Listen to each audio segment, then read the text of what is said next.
ንግስት ቪክቶሪያ በቀን ማስታወሻዋ ወይንም ዲያሪዋ ላይ የልዑል ዓለማየሁ ቴዎድሮስን ህልፈት አስመልክቶ የተሰማትን ሐዘን እንዲህ ገልጸዋለች።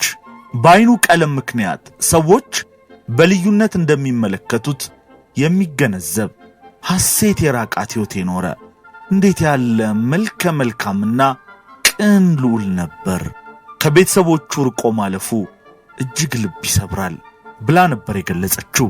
ልዑል ዓለማየሁ ከአባቱ ህልፈት በኋላ ሁለት ያጣ እዚሁ ኢትዮጵያ ውስጥ ቢቀር ካሳ መርጫ ወይንም አፄ ዮሐንስ አራተኛ የንጉሥ ልጅ ስለሆነ ለስልጣኔ ስጋት ነው ብሎ ሊገድለው የሚችል እንግሊዝ ሄዶ ደግሞ ደስታ የራቃት ሕይወት የኖረ ልዑል ነበር። በመቃብሩ ስር የሚከተለው ማስታወሻ እንዲጻፍለት በጠየቀው መሠረት ታትሞለታል። እነሱ አመጡኝ፣ እኔ ግን ባይተዋር ሆኜ ኖርኩ። ልዑሉ ከእንግሊዝ ቤተሰቦች ልጅ ወልዷል፣ የዘር ሐረጎቹም በእንግሊዝ ይኖራሉ የሚባል አስተያየት አለ። ሰላም ጤና ይስጥልን። እንዴት ናችሁ የተከበራችሁ ተከታታዮቻችን? ይህ ነበር ሚዲያ ነው። በነበር ሚዲያ ለዛሬያችን ፋይዳ ያላቸው ታሪኮችን እንጨዋወታለን። በዛሬው የማን ነበር መሰናዷችንም በያዝነው ህዳር ወር ሕይወቱ ያለፈውን የአፄ ቴዎድሮስን ልጅ ልዑል ዓለማየሁ ቴዎድሮስን እናነሳለን። ልዑል ዓለማየሁ ቴዎድሮስ አባታቸው ዳግማዊ ቴዎድሮስ በመቅደላ ጦርነት በጀግንነት ተዋግተው ራሳቸውን ከመሰዋታቸው በፊት ልጄን ዓለማየሁን አደራ ብለው በመቅደላ እስር ቤት ላሉ ሚስዮናውያን በሰጡት የአደራ ቃል መሠረት ሚስዮናውያኑ ወደ እንግሊዝ ወስደውት በልዑል ማዕረግ ኖሮ ነበር ያረፈው። በባዕድ ሀገር 11 ዓመት ከኖሩ በኋላም በ18 ዓመት ዕድሜያቸው ሕይወታቸው አልፎ ኢንግላንድ በሚገኘው ዊንዘር ቤተ መንግሥት ነበር በክብር የተቀበሩት። ይህም የተከናወነው በኢንግላንድ ቤተ ክርስቲያን ሥርዓትና ወግ መሠረት ነበር። ልዑል ዓለማየሁ ካረፉ ከ146 ዓመታት በኋላ ሰሞኑን ህዳር 5 ቀን 2018 ዓ.ም በዩናይትድ ኪንግደምና በአካባቢው አገራት የሚኖሩ ኢትዮጵያውያን ካንጋፋው የኢትዮጵያውያን ተራድኦ ማኅበር በብሪታንያ ጋር በመተባበር የልዑል ዓለማየሁ ቴዎድሮስ አጽም ካረፈበት ቤተ መንግሥት በመገኘት በኢትዮጵያ ኦርቶዶክስ ተዋሕዶ ቤተ ክርስቲያን ሥርዓትና ደንብ መሠረት ጸሎተ ፍትሐት እንዲደረግላቸው አድርገዋል። በዚህ ዝግጅት ላይም የታሪክ ተመራማሪዎች፣ የሥነ ልቦናና የኪነ ጥበብ ባለሙያዎች የባይተዋሩን ልዑል የግዞት ሕይወት በተመለከተ ምልከታቸውን አካፍለዋል። እንደሚታወቀው ከዚህ ቀደም በእንግሊዝ የተወሰዱ ታሪካዊ ቅርሶች በብሔራዊ ቅርስ አስመላሽ ኮሚቴ አማካኝነት እንዲመለሱ ይደረጋል። የልዑል ዓለማየሁ ቴዎድሮስ አጽም ግን ካልተሳኩት መካከል ነው። ከዚህ ቀደም በእንግሊዝ ከተወሰዱ ታሪካዊ ቅርሶች መካከል የአፄ ቴዎድሮስ ልጅ ልዑል ዓለማየሁ ጸጉርና ፎቶግራፍ፣ የብር መጠጫ ዋንጫዎችንና ሌሎች የመቅደላ ቅርሶች ወደ ሀገራችን መግባታቸው የሚታወስ ነው። የአፄ ቴዎድሮስ ጸጉርም እንዲሁ ወደ ሀገራችን ገብቶ ነበር። ቅርሶቹ የተመለሱት የኢትዮጵያ ብሔራዊ ቅርስ አስመላሽ ኮሚቴ ባደረገው ጥረት ነበር። በአፄ ቴዎድሮስ ዘመነ መንግሥት በኢትዮጵያና እንግሊዝ መካከል በተካሄደው ጦርነት ከኢትዮጵያ ውድ ብራናዎችን፣ አክሊሎችን፣ መስቀሎችን፣ የወርቅ ዋንጫዎችን፣ የንጉሣውያንና የቤተ ክርስቲያን ቁሳቁሶችን፣ ጋሻና የመሳሰሉትን መውሰዳቸው በታሪክ መዛግብት ተጠቅሶ ይገኛል። የልዑል ዓለማየሁን አጽም የማስመለስ ጥረቱ ግን እንደቀጠለ ነው። የተከበራችሁ ተከታታዮቻችን ዛሬም የአፄ ቴዎድሮስ ልጅ የሆነውን የልዑል ዓለማየሁን አስገራሚና አሳዛኝ ሕይወት ታሪክ ዛሬ በማን ነበር መሰናዶ እናቀርብላችኋለን። እስከ መሰናዷችን ፍጻሜ አብራችሁ እንድትቆዩ ነው በአክብሮት የምንጋብዘው። ለቻናላችን አዲስ የሆናችሁ ቤተሰብ እንድትሆኑና ቻናላችንን ላይክ፣ ሼር፣ ሰብስክራይብ እንድታደርጉ በአክብሮት እንጠይቃለን። መልካም ጊዜ። እስኪ ሌሎቹ የአፄ ቴዎድሮስ ዘመዶችስ የልጅ ልጆቹስ የት ናቸው በሚል ቢቢሲ ከሰራው ዘገባ ቀንጭበን እናስደምጣችሁ። ዘመናዊ ኢትዮጵያን ለመፍጠር ጥረት ያደረጉት አፄ ቴዎድሮስ ያለሙትን ለውጥ ለማምጣት ሳይሳካላቸው ከሀገር ውስጥና ውጪ በተቀሰቀሰባቸው ተቃውሞ ምክንያት የእንግሊዝ ጦርን ተፋልመው በሚያዝያ ወር 1860 መቅደላ አምባ ላይ ራሳቸውን ሰው። በመቅደላ ጦርነት ወቅት ለእንግሊዞች እጅ አልሰጥም ብለው ራሳቸውን ያጠፉት የአፄ ቴዎድሮስን ቁንደላም ወደ ኢትዮጵያ የተመለሰው በቅርቡ ነው። አፄ ቴዎድሮስ በጀግንነትና በሀገር አንድነት ያልተነሱበት የኢትዮጵያ ጫፍ ያለ አይመስልም። ቴዎድሮስ አጤ ከመባላቸው በፊት ስማቸው ካሳ ኃይሉ እንደነበር የታሪክ ድርሳናት ያውሳሉ። አጤ ቴዎድሮስ የተባሉት የሰሜኑን ገዥ ደጃዝማች ውቤን ደረስጌ ላይ ድል አድርገው ዘውድ ከጫኑ በኋላ ነው። አጤ ቴዎድሮስ በኢትዮጵያውያን ልብ ውስጥ ብቻ ሳይሆን በስነ ጽሑፉ ዓለም ውስጥም ስማቸው ገናና ነው።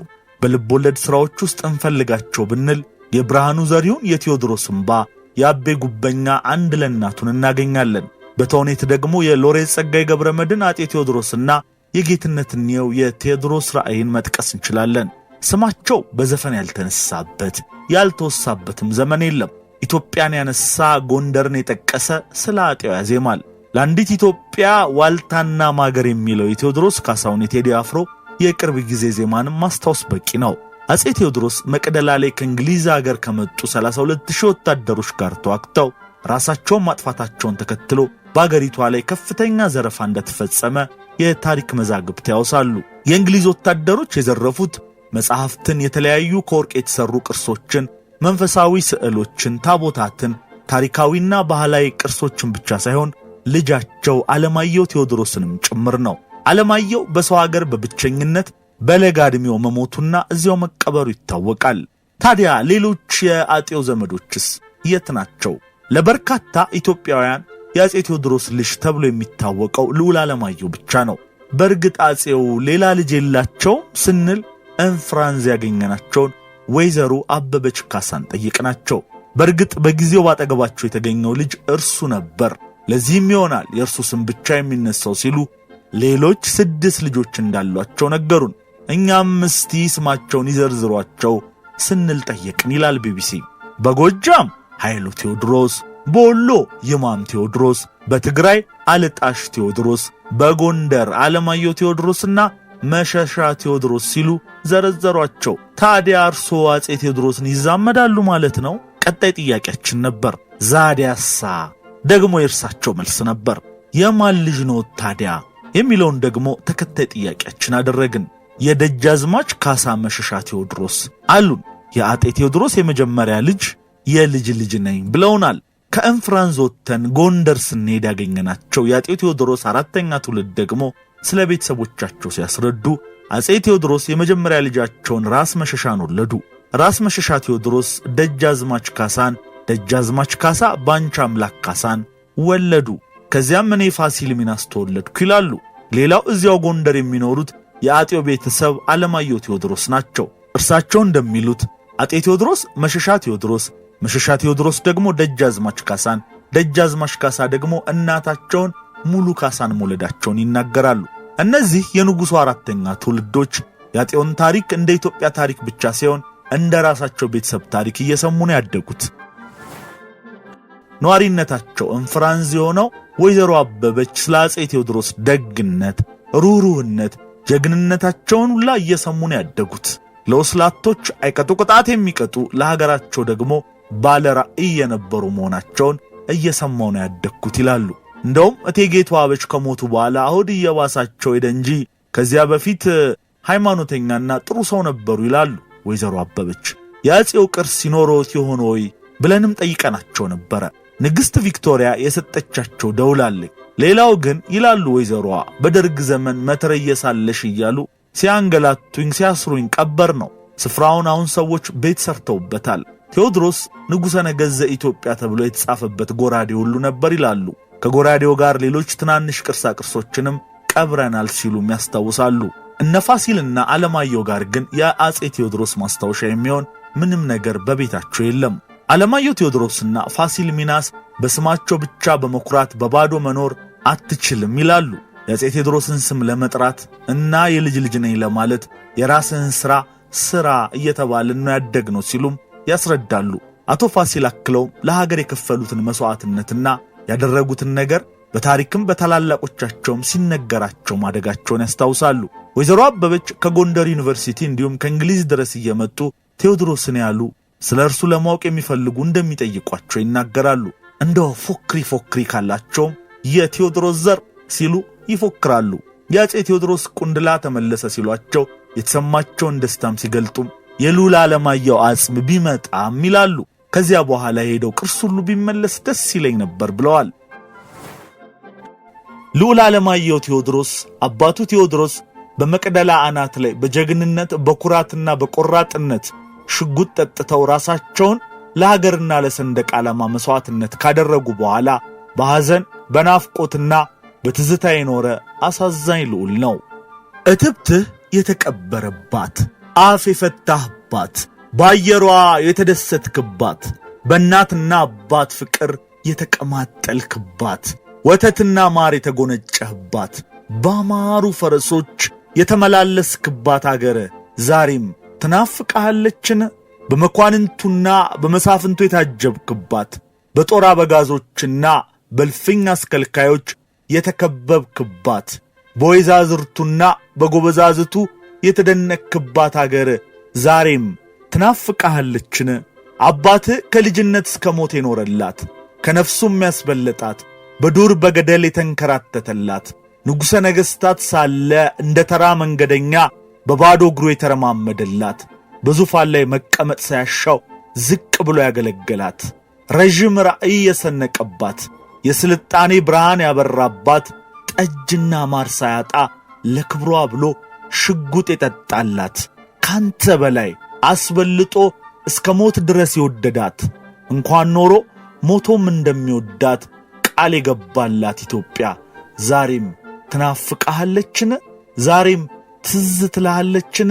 ልዑል ዓለማየሁ ሆይ ገብርዬ ቃሉን ያጠበቀላት፣ እስከ መጨረሻዋ አፍታ ድረስ የወደዳት፣ እልፍ አእላፍ ጀግኖች ለክብሯ የተዋደቁላት፣ ባማረ ሀገርኛ ልብስ ተውበ በከፍታ የታየህባት ኢትዮጵያ ዛሬም ትታወሳለችን? ነው ወይስ የመቃብር ድንጋይ ሲጫንህ ረሳሃት? የእናትና የአባት ሐዘን በለጋ ዕድሜህ ተጭኖብህ ከአገርና ከወገን ርቀ ከድንጋይ የከበደ ትዝታ ተሸክመ መኖርን እንዴት ቻልክበት? አፄ ቴዎድሮስ አንድ ቀን ከመኳንንቶቻቸው ጋር ሲጫወቱ በድንገት በጨዋታው መሃል በዓለም ላይ ካለው ነገር ሁሉ ሽታው እጅግ ደስ የሚልና ልብ የሚመስጥ ምንድን ነው ብለው ጠየቁ። መኳንንቱ ሁሉ የሚያውቁትን የሽቶ ዘርና ሌላም ሁሉ ነገር ተናገሩ። አፄ ቴዎድሮስም ሁሉንም አላወቃችሁትም ካሉ በኋላ የሕፃን ልጅ ጠረን ነው ብለው መልሰውላቸዋል። ይህ የታሪክ ትውስታ አፄ ቴዎድሮስ ለልጅ የነበራቸውን ፍቅር የሚያሳይና ልዑል ዓለማየሁን ከወለዱ በኋላ ከልዑሉ ጋር እየተጫወቱ የሚያሳልፏቸው ጊዜያት እንደነበሩና ልዩ ፍቅር እንደነበራቸው ተያይዞ የሚነሳ ነው። ጳውሎስ ኞኞ አፄ ቴዎድሮስ በተሰኘው መጽሐፋቸው ቴዎድሮስ 6 ልጆች እንደነበሯቸው ጠቅሰዋል። ከ6ቱ ልጆቻቸው መካከል ልዑል ዓለማየሁ ከትግራዩ የመጨረሻው የዘመነ መሳፍንት ባላባት ደጃች ውቤ ልጅ እቴጌ ጥሩ ወርቅ ነው የተወለደው። ዓለማየሁ ቴዎድሮስ ሚያዝያ 5 1853 ዓ.ም በደብረ ታቦር ከተማ ተወለደ። ሕፃኑ በተወለደ ጊዜ አፄ ቴዎድሮስ እጅግ ተደስተው መድፍና ጠመንጃ ማስተኮሳቸውን 500 ያህል እስረኞችንም መፍታታቸውን ጳውሎስ ኞኞ በመጽሐፋቸው አስፍረዋል። ከልጃቸው ጋር ሲጫወቱ መዋልም ያስደስታቸው ነበር። በተበሳጩ ጊዜም ዓለማየሁን አቅፈው ሲስሙ ሁሉንም ነገር ይረሱ ነበር ይላሉ። አፄ ቴዎድሮስ በመቅደላ ከእንግሊዞች ጋር ጦርነት ገጥመው ራሳቸውን ባጠፉ ወቅት ዓለማየሁ ገና የ7 ዓመት ልጅ ነበር። ንጉሡ ራሳቸውን ከሰዉ በኋላ ሕፃኑና እናቱ እቴጌ ጥሩ ወርቅ ከእንግሊዝ ወታደሮች ጋር ወደ እንግሊዝ ጉዞ ጀምሮ የነበረ ቢሆንም እቴጌዋ አንጣሎ አጠገብ ሐይቅ ሐላጥ የተባለ ስፍራ ሲደርሱ በሕመም ምክንያት ሕይወታቸው አለፈ። ጳውሎስ ኞኞ አጤ ቴዎድሮስ በተሰኘው መጽሐፋቸው የአጤ ቴዎድሮስ የቀብር ሥርዓት ከተፈጸመ በኋላ እንግሊዞች እቴጌ ጥሩ ወርቅን ምን ሐሳብ እንዳላቸው ጠየቁ። እቴጌይቱም ፍላጎታቸው ወደ ትውልድ አገራቸው ወደ ሰሜን ለመሄድ መሆኑን ነገሯቸው። ስለ ልጃቸው ስለ ዓለማየሁ ግን አባትየው አፄ ቴዎድሮስ በመጨረሻ ጊዜ እንደተናገሩት ወደ እንግሊዝ አገር ይሄዳሉ። ከዚህ በኋላ እቴጌይቱ ከልጃቸው ከዓለማየሁ ቴዎድሮስ ጋር ወደ እንግሊዝ ጦር ሰፈር ወረዱ ብለው ጽፈዋል። ጉዞ ሲጀመርም አብረው መጓዝ ጀመሩ። ፊሊፕ ማርሲዲን የጻፉትና ብሩክ መኮንን የቴዎድሮስ ዕዳ አንዲት ኢትዮጵያ ብለው በተረጎሙት መጽሐፍ ቴዎድሮስ በመቅደላ ካለፉ በኋላ የልዑል ዓለማየሁ እናት እቴጌ ጥሩ ወርቅ በተሰበረ መንፈስ ግራ መጋባትና ተስፋ መቁረጥ እየታየባቸው ቅዝዝ ብለው ነበር ብሎ ጽፈዋል። ከ7 ዓመት ልጃቸው ዓለማየሁ ቴዎድሮስ ጋር የእንግሊዝን ጦር ተከትለው ወደ ሰሜን ትግራይ ተጓዙ ሲልም አትቷል። እቴጌ ጥሩወርቅ ቴዎድሮስ ከመሞታቸው በፊት ሲመኙት እንደነበረው ልጃቸውን ዓለማየሁን እንግሊዞች ወስደው እንዲያሳድጉት ተስማምተዋል። ዓለማየሁ በኢትዮጵያ ሊኖር ቢችል እንኳ የአባቱ ጠላቶች ለበቀል ሲሉ ሊገድሉት ይችላሉ የሚል ስጋት የገባቸው እቴጌ ጥሩወርቅ ልጃቸው ወደ እንግሊዝ ማምራቱን በሙሉ ልባቸው ተቀብለው እስከሚችሉት ድረስ አብረው ለመጓዝ ወስነው ነው ከብሪታንያ ጦር ጋር የተጓዙት። እቴጌ ጥሩወርቅ ወደ ትውልድ አገራቸው የሚታጠፉበት አካባቢ ሲደርሱ ሆዳቸው ባባ።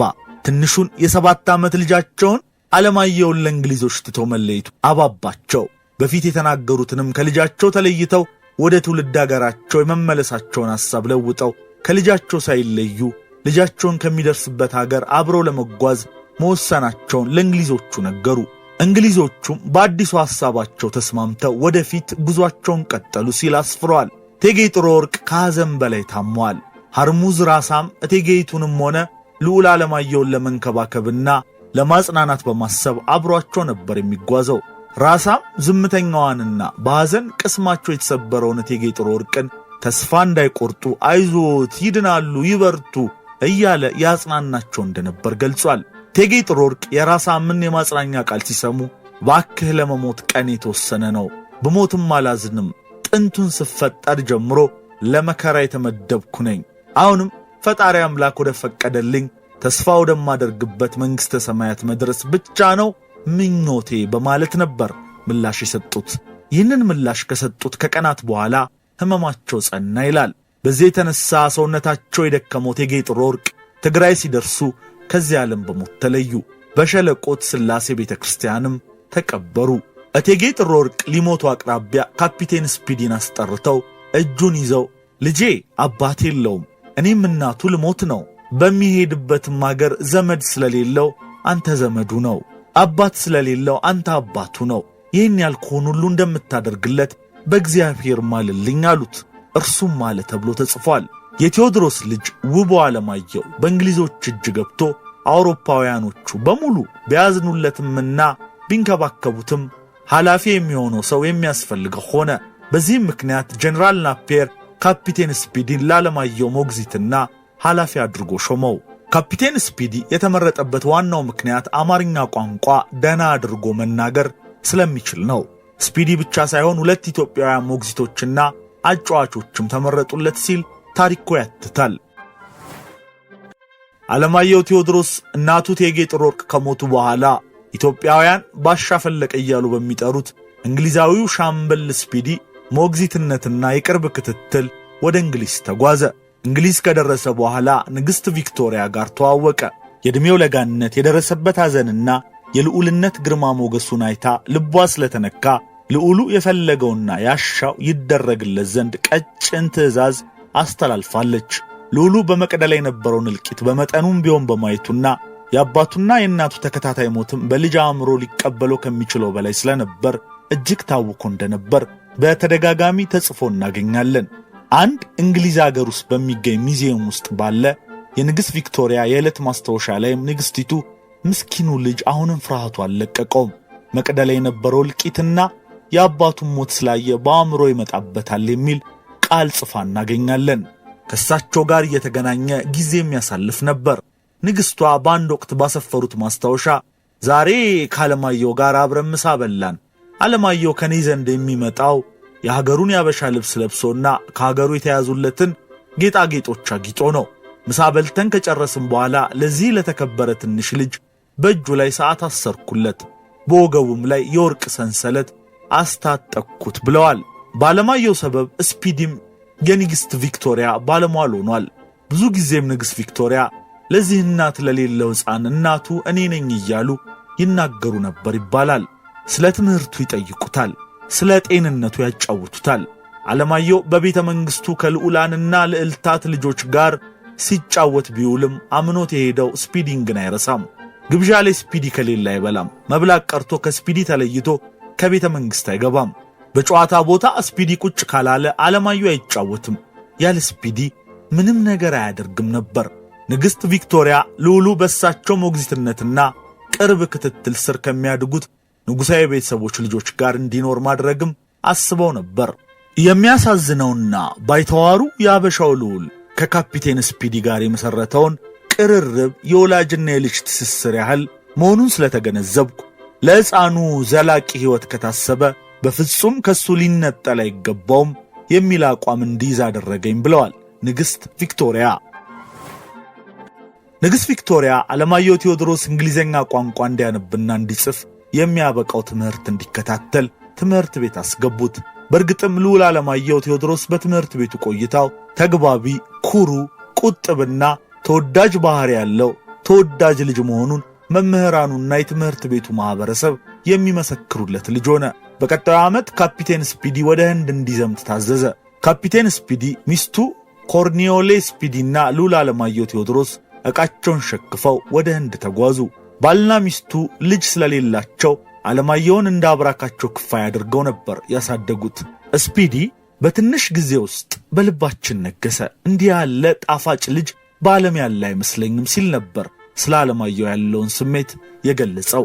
ህንድ በነበረበት ወቅት የልዑል አለማየሁ ትምህርትና የአስተዳደር ሁኔታ በእንግሊዝ ባለሥልጣን ዘንድ የመወያያ ርዕስ ሆነ። ልዑል አለማየሁ በሞግዚትነት የተረከበው ስፒዲና ሚስቱ ሳይሆኑ መላው የእንግሊዝ ሕዝብ ነው ተባለ። ስለዚህም ልዑል አለማየሁን በአስቸኳይ ከህንድ በማስመጣት እንግሊዝ አገር የሕዝብ ትምህርት ቤት እንዲገባ ሊደረግ ይገባል ተብሎ ተወሰነ። ይህ ውሳኔ ግን ለልዑል አለማየሁ የከፋ ውሳኔ ነበር። ስለምን ቢሉ እርሱ ከስፒዲ ውጪ ከማንም ጋር መኖር አይሻምና። ብዙዎች ግን ልዑሉ ከስፒዲ ጋር እንዳይርቅ ሲሉ ውሳኔውን ተቃወሙ። ስፒዲ ለንግሥት ቪክቶሪያ በጻፈው ደብዳቤ ልዑል አለማየሁ በመልካም ጤንነት ላይ እንደሚገኝ፣ ነገር ግን አለማየሁን ለማስተማር ጥሩ ትምህርት ቤት ማግኘት አለመቻሉን፣ ምናልባትም ንግሥቲቱ ፈቃዳቸው ከሆነ እሱ ወደ እንግሊዝ አገር ተመልሶ አለማየሁ ቴዎድሮስን በቅርብ እየተከታተለና እያስተማረ እንዲኖር በመንግሥት ላይ ግፊት እንዲያደርጉ ጠይቋቸው ነበር። ነገሩ አልሆነም። እኒያ ያደራ አባትና የቃል ኪዳን ልጅ መለያየታቸው ግድ ሆነ። በዚያን ጊዜ አለማየሁ ከፋው። ወደ እንግሊዝ አገር እንዲመለስ ሲወሰን አለቀሰ። ስፒዲ ሲናገር ካንገቴ ላይ ተጠምጥሞ አባቴ አንተ ነህ፣ ያላንተ መኖር አልችልም፣ እባክህ ካንተ አትለየኝ፣ ወደምትሄድበት ሁሉ አብሬህ ልሂድ፣ ያለዚያ ሞትብሃለሁ አለኝ ብሏል። ውሳኔው ግን በእነዚያ ሁለት የሚዋደዱ ነፍሶች ፍቅር የሚታጠፍ አልነበረም። ቁርጥ ሆኖ ተለያዩ እንጂ። ያለማየሁን መከፋት ያዩት ንግሥት ቪክቶሪያ እንዲበረታ፣ ከሚሰማው የብቸኝነት ስሜት ውስጥ እንዲወጣ፣ እንዲዝናናና እንዲጎብዝ ይመክሩት ያጫውቱት ነበር። ይህ ግን ለዓለማየሁ መጽናኛ መሆን አልቻለም። ቀስ በቀስም ስሜቱና መንፈሱ እየደከመ ብቸኛና ጭምት እየሆነ በትምህርት ቤት የሚሰጠውን የቤት ሥራ ለመስራት ምንም ፍላጎት የሌለ ሆነ። ብዙውን የትምህርት ክፍለ ጊዜ አልጋ ውስጥ ተኝቶ ከካፒቴን ስፒዲ የተበረከተለትንና ኮሜዲኖ ላይ የሚያስቀምጣትን ኮፍያ እያየ በሐሳብ ጭልጥ ብሎ ይሄዳል። ቀስ በቀስም መንፈሱ እየተረበሸና ከሰው ጋር ለመገናኘት ያለመፈለግ ባህሪ ያሳይ ጀመር። አንዳንድ ጊዜ አያቱ ብዙ ሺህ ማይል ርቆ ከሚገኘው የትውልድ አገሩ ኢትዮጵያ የጻፉት ደብዳቤ ደርሰዋል። እጅግ የምወድህ ውድ ልጄ፣ ከተለያየንበት ቀንና ሰዓት ጀምሮ እንደምን አለህልኝ? ለምንድነው ደብዳቤ የማትጽፍልኝ? የአገራችን ሕዝብ ከመቼውም በላይ የሚፈልገው ትምህርትህን ጨርሰ በቶሎ እንድትመለስና ከቀሰምከው ስልጣኔ እንድታካፍላቸው ነው። ስለዚህ በርትተህ ተማር አደራ ይል ነበር ከአያቱ ዘንድ ከተጻፉት ደብዳቤዎች መካከል አንደኛው። የእርሱም ትካዜና ትዝታ ሀገሩ ነበረች። አልሆን አለው እንጂ በተሰጠው ግዳጅ ሳቢያ ከልዑል አለማየሁ የራቀው ስፒዲና ሚስቱ ኢትዮጵያዊ ልጃቸው ልዑል አለማየሁ ቴዎድሮስን ላፍታ እንኳን አልረሱትም። ልዑል አለማየሁ ቄስ ብላንኬ ለሚባል 9 ሴት ልጆች ላሉት ሰው ተሰጠ። በቤት ውስጥ ብዙ ልጆች ስላሉ ልዑል አለማየሁ ባይተዋርና ብቸኛ እንዳይሆን ታስበው ነበር ውሳኔው የተላለፈው። የካፒቴን ስፒዲ ጥገኛ እንዳይሆንና በትካዜ ተውጦ ጊዜውን እንዳያሳልፍ በሚልም በሳምንት 31 ሰዓት ማንኛውንም ሥራ እንዲሠራ ተደርጎ ነበር። የስፒዲ ሚስትም ይህንን በመቃወም ጠባቂው ለነበሩት ለቢዶልፍ ደብዳቤ በመላኳ አንዳንድ ጊዜ ልዑሉ እሷ ጋር እንዲያሳልፍ ተፈቀደላት። እሷም አብሯት እያለ ያየችውን በደብዳቤ አስፍረዋለች። ልዑሉ ማደጉን ቁመቱ አድጓል፣ መልኩ ግን ገርጥቷል፣ አካላቱም ከስቷል፣ ዝምተኛና ጭምትም ሆኗል። ከወንዶች ልጆች ጋር እንዳይገናኝና ከኩዮቹም ጋር እንዳይገናኝ ተደርጓል። ውጭ እየወጣም እንዳይዘል ታግዷል። እየደጋገመም አብረውኝ የሚጫወቱ ልጆች አጣሁ። ቅዳሜና እሑድ ብቻ ከ2 ልጆች ጋር እንድጫወት ይፈቀድልኛል። ሊያጫውቱኝ የሚመጡትም እነዚህ ልጆች ሁልጊዜ እነሱ ብቻ በመሆናቸው ተሰለቻሽተናል በሌላ ቀን ግን የሌሎች ልጆችን እጅ እንኳ ጨብጬ አላውቅም ብሎኛል። ይህንን የመሰሉት ነገሮች ያበሳጩታል። እኔም ብሆን ይህን የሚበሳጭበትን ጉዳይ ለማስተው ጓደኛ አልፈጥርለት አልቻልኩም። እየደጋገመ የነገረኝም ወንዶች ልጆች እፈልጋለሁ፣ የበለጠ እንድንዛመድም እፈልጋለሁ ብሎ መለሰልኝ። እኔ እንደማስበው አለማየሁ ደስተኛና በሚደረግለት የረካ ልጅ አይደለም ብላ ጽፋለች። የስፒዲ ሚስት የጻፈችው ደብዳቤ ከንግሥት ቪክቶሪያ ዘንድ ደረሰ። ንግሥቲቱም ትንሹ ልዑል አብሯቸው ሊጫወት የሚችሉ ጓደኞች እንዲፈለጉለት አዘዘች። እንደተባለውም ተደረገ። በ1867 ዓ.ም አለማየሁ ወደ ራግቢ ትምህርት ቤት ተዘዋወረ። ይሁን እንጂ ከዚህ ቤት ውስጥም እንደታሰበው ከባይተዋርነትና ናፍቆት ሊወጣ አልቻለም። ሰውነቱ ገርጥቶ መጎሳቆል ጀመረ። በኋላ ላይ የልጁ መክሳትና መጎሳቆል ንግሥት ቪክቶሪያን ጭምር ያስደነገጠ ነበር።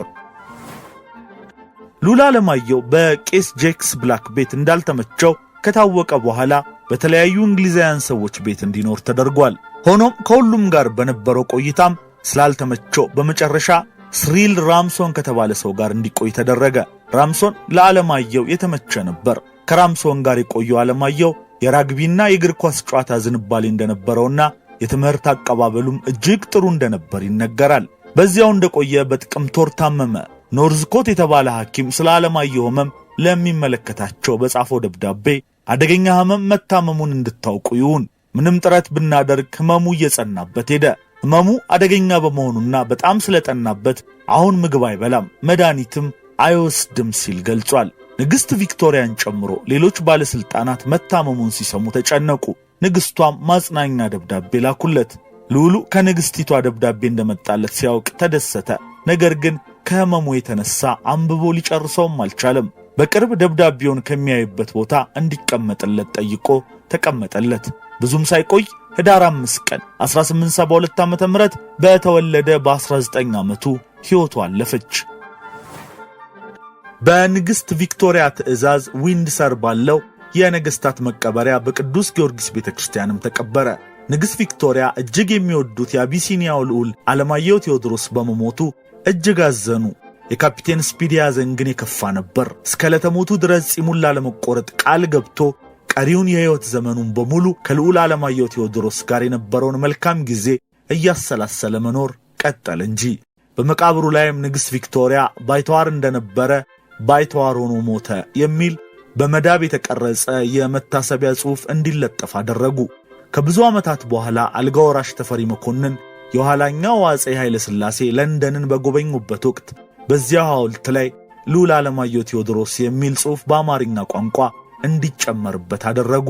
ስኮትላንዳዊቷ ደራሲ ኤልሳቤት ሄርድ ስለዚህ ትንሽዬ ኢትዮጵያዊ ልዑል የሚያወሳ ታሪክ The Prince Who Walked with Lions ከአንበሶች ጋር ታጅቦ የሄደ ልዑል በሚል ርዕስ የሕፃናት መጽሐፍ አሳትማ ዓለምን አስደምማበታለች።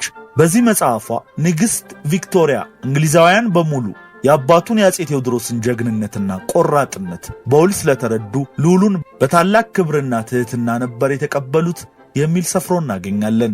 ይህ ሀገር፣ እናት፣ አባት፣ ወገን፣ ባህል፣ እሴት፣ ታሪክና ሃይማኖት የናፈቁት ኢትዮጵያን በለጋ ዕድሜው ያለማቋረጥ ያሰባት ዳግም ሳያገኛት በትዝታ እንዳለ ያጣት መልከ መልካሙ ልዑል ያረፈው በያዝነው ወር ህዳር 5 ቀን ነበር። የተከበራችሁ የነበር ሚዲያ ተከታታዮች ለዛሬው በማን ነበር መሰናዶ የልዑል አለማየሁ ዕለተ ሞትን አስመልክቶ በሀገር እንግሊዝ የተደረገውን መርሃ ግብር አስመልክተን ያዘጋጀንላችሁ መሰናዶ ይህን ይመስል ነበረ። ስለተከታተላችሁን ከልብ አድርገን እናመሰግናለን። በሌላ የማን ነበር መሰናዶ እስክንገናኝ ለዛሬ በዚሁ እንሰናበታችኋለን። ለቻናላችን አዲስ የሆናችሁ ቤተሰብ እንድትሆኑና ቻናላችንን ላይክ፣ ሼር፣ ሰብስክራይብ እንድታደርጉ በድጋሚ ልናስታውሳችሁ እንወዳለን። መልካም ጊዜ።